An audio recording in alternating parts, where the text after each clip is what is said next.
The release of a carpenter arrested in connection with the adoption and killing of pupils and teachers in Oruri, Oyo State has raised fresh questions about mistaken identity investigative procedures and the consequences of being linked to a terrorism case without sufficient evidence.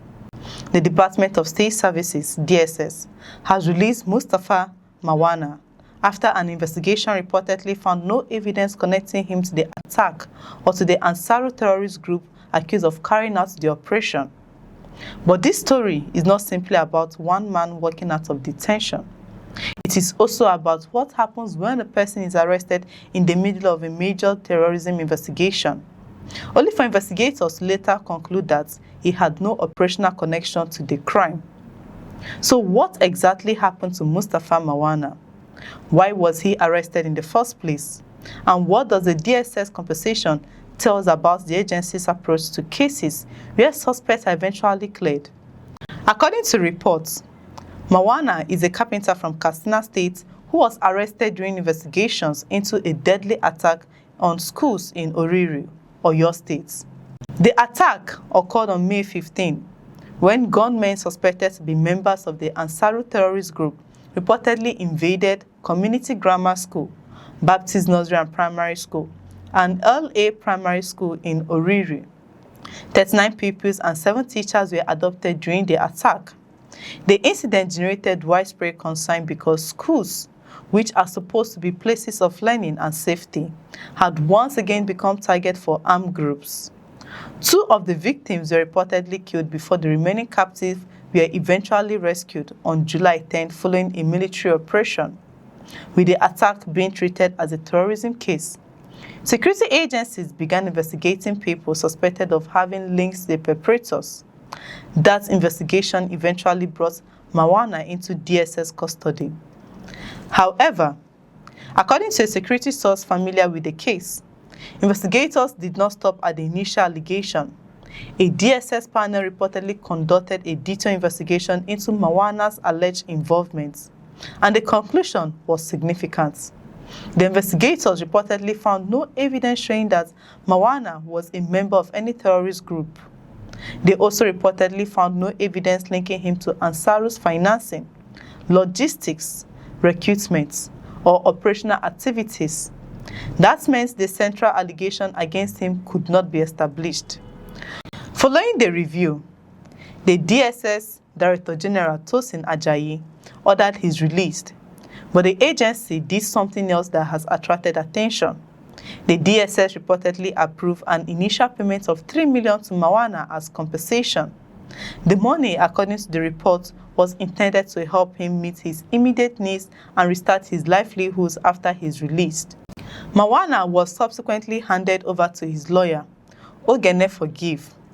The lawyer reportedly expressed appreciation to the DSS Director General for what he described as an intervention that helped establish his client's innocence. And this is where the story becomes particularly interesting.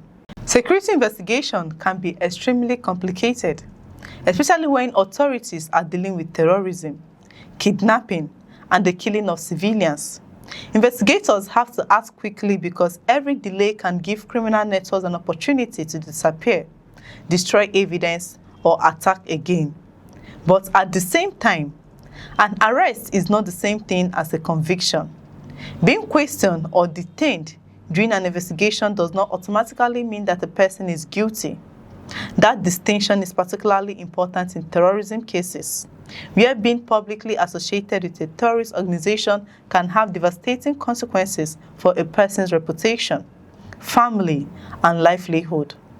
In Marana's case, the DSS reportedly concluded that the evidence did not establish the alleged connection, and instead of keeping him in custody indefinitely, the agency ordered his release and approved compensation.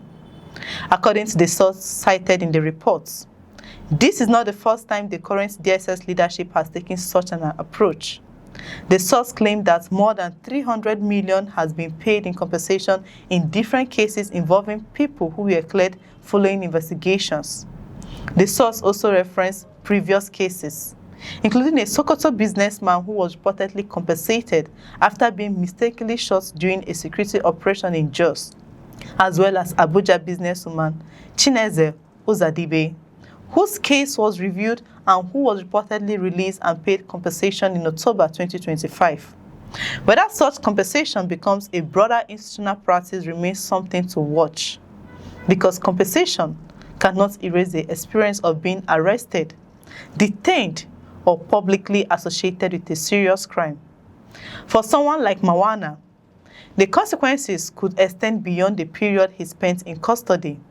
He may have lost income, his reputation may have suffered, his family may have endured fear and uncertainty, and his business may have been disrupted. That is why the principle of due process remains important even when security agencies are dealing with extremely serious threats. At the same time, the release should not be interpreted as evidence that the original investigation into the Oruri attack was unnecessary. The attack itself was real. Children and teachers were abducted. Lives were lost. Other suspects have reportedly been prosecuted in connection with the case. The Federal High Court in Abuja has also reportedly dealt with several suspects linked to the attack, with 3 people already sentenced to life imprisonment after pleading guilty to terrorism-related charges, while others, including 2 alleged Ansaru commanders, remain on trial. The critical issue is therefore separating those who can be linked to the crime from those who cannot. In Marana's case, the DSS says its investigation produced no evidence establishing that link, and that distinction matters. Security agencies must be able to pursue suspected terrorists aggressively, but they must also be prepared to acknowledge when evidence does not support an allegation. The DSS decision to release Marana and provide compensation could therefore be viewed as an attempt to reinforce that principle. It also raises a larger question about public confidence in security institutions. When innocent people are detained and later cleared without explanation or remedy, public trust can suffer. But when an agency conducts further investigation, acknowledges that the evidence does not support the allegation, releases the person, and provides assistance after detention, it can potentially strengthen confidence in the investigative process. The case of Mustafa Marana therefore leaves Nigerians with 2 realities. The first is a continuing danger posed by terrorism and kidnapping, particularly attacks that target schools and vulnerable communities. The second is the equally important responsibility of ensuring that the fight against terrorism does not turn every suspect into a criminal before the evidence has been properly established. Marana is now free. The DSS says it found no evidence connecting him to Ansaru or the Oruri attack, and with the reported 3 million compensation, the agency has acknowledged that his detention had consequences that went beyond simply opening and closing an investigation. The larger test will be whether this approach continues, whether investigations become more precise, and whether innocent Nigerians caught up in serious security investigations can receive similar protection when evidence eventually clears them. What do you think about the DSS decision to release Mustafa Marana and compensate him after clearing him of the alleged terrorist connection? Share your thoughts in the comments and subscribe to the channel for more verified Nigerian news and in-depth analysis.